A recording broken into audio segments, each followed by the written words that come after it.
tense than starting over. If you deleted your homework the day before it was due, as I have, or if you left your wallet at home and you have to go back after spending an hour in the commute. If you won some money at the casino and then put all your winnings on red but it came up black. If you got your best shirt dry cleaned before a wedding and then immediately dropped food on it. If you won an argument with a friend and then later discovered that they just returned to their original view. Starting over is harder than starting up.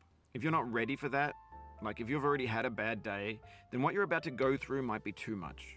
Feel free to go away and come back. I'll be here. Alright, thanks for coming with me on this trip. I'll understand if you have to take a break at any point. Just find a safe place to stop and quit the game.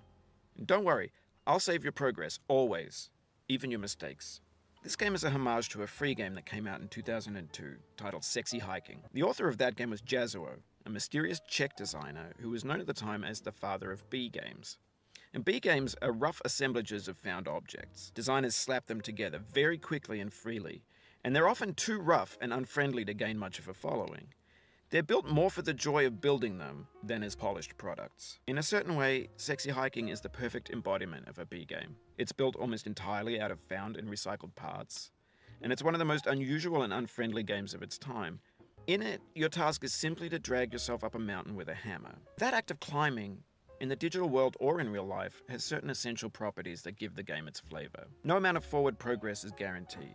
Some cliffs are too sheer or too slippery. And the player is constantly, unremittingly in danger of falling and losing everything. Anyway, when you start Sexy Hiking, you're standing next to this dead tree that blocks the way to the entire rest of the game. It might take you an hour to get over that tree, and a lot of people never got past it. You prod and you poke at it, exploring the limits of your reach and your strength, trying to find a way up and over. And there's a sense of truth in that lack of compromise. Most obstacles in video game worlds are fake. You can be completely confident in your ability to get through them once you have the correct method or the correct equipment or just by spending enough time. In that sense, every pixelated obstacle in Sexy Hiking is real. The obstacles in Sexy Hiking are unyielding, and that makes the game uniquely frustrating. But I'm not sure Jazuo intended to make a frustrating game. The frustration is just essential to the act of climbing, and it's authentic to the process of building a game about climbing. A funny thing happened to me as I was building this mountain.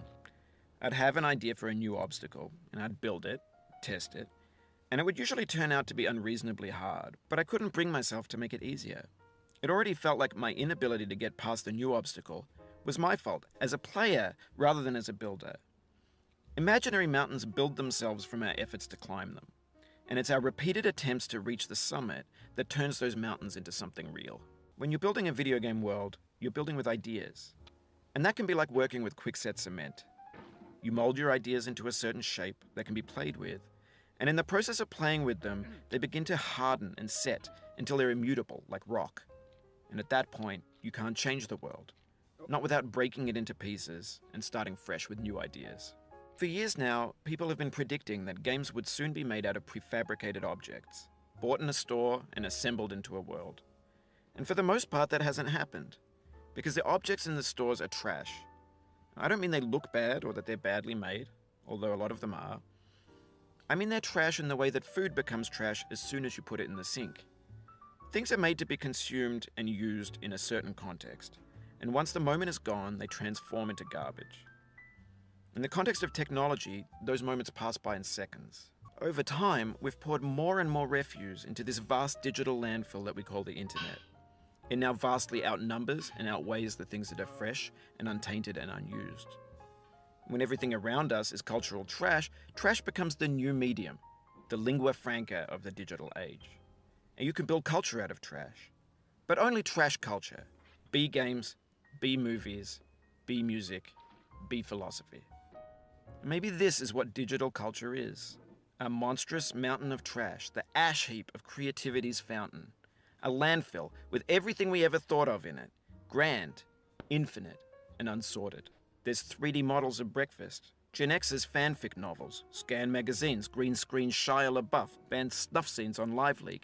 Facebook's got lifelike bots with unbranded adverts and candid shots of Kanye and Taylor Swift mashups, car crash epic failed GIFs, Russian dashcam vids, discussions of McRibs, discarded, forgotten, unrecycled, muddled, rotten, untitled. Everything's fresh for about 6 seconds, until some newer thing beckons and we hit refresh. And there's years of persevering disappearing into the pile, out of style, out of sight.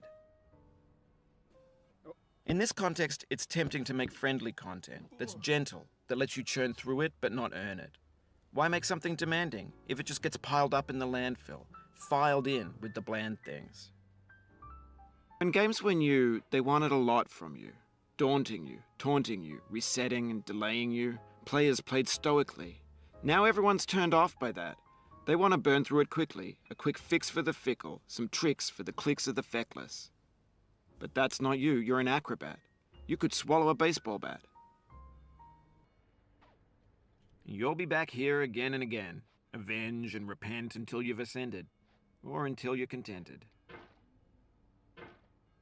Now I know, most likely you're watching this on YouTube or Twitch, while some dude with 10 million views does it for you, like a baby bird being fed chewed up food. That's culture too.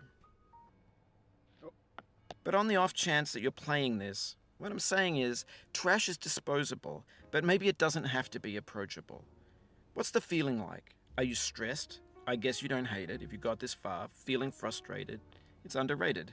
An orange is sweet, juicy fruit locked inside a bitter peel. That's not how I feel about a challenge. I only want the bitterness. It's coffee. It's grapefruit. It's licorice. It feels like we're closer now. Composer and climber, designer and user. You could have refused, but you didn't. There was something in you that was hidden, that chose to continue. It means a lot to me that you've come this far, endured this much. Every wisecrack, every insensitivity, every setback you've forgiven me is a kingly gift that you've given me.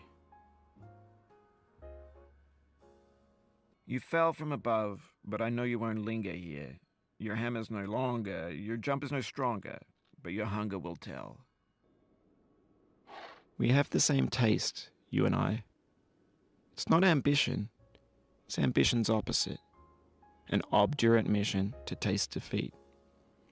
You'll feel bad if you win, so I put this snake in for you. This gets more frightening each time you return. Knuckles whitening, stomach tightening. Once bitten, so many times burned. Have you thought about who you are in this? Are you the man in the pot, Diogenes? Are you his hand? Are you the top of his hammer? I think not. Where your hand moves, the hammer may not follow, nor the man, nor the man's hand. In this you're his will, his intent, the embodied resolve in his uphill ascent.